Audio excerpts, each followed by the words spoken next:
touched me through the heart. The greatest love is expressed this season, when out of love for sinful men, God came to the rescue in the form of a helpless babe in the manger.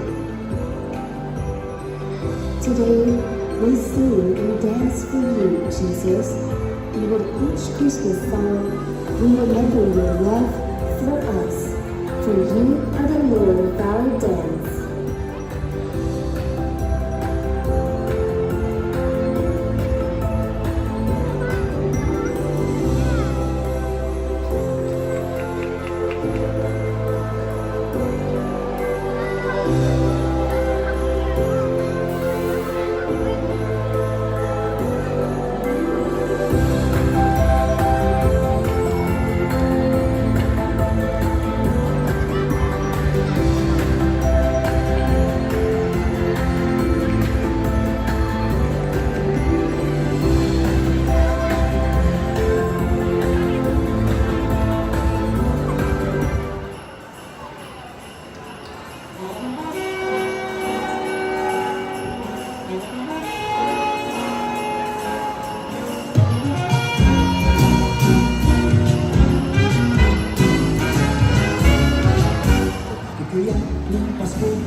Ang bawat isa'y para bang namumroblema. Hindi mo alam ang regalong ibibigay ngayong kahirap na itong ating buhay.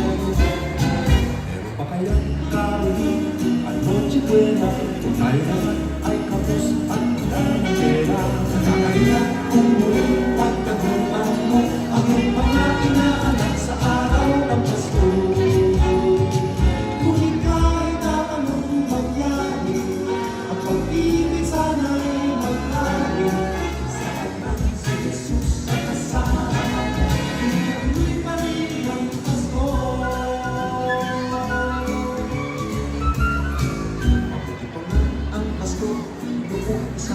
Sa ating apat, meron yes, wala amon makasakitin. Happy New Year, mapoposto at ang amon ay mapupuwi sa pag-uong.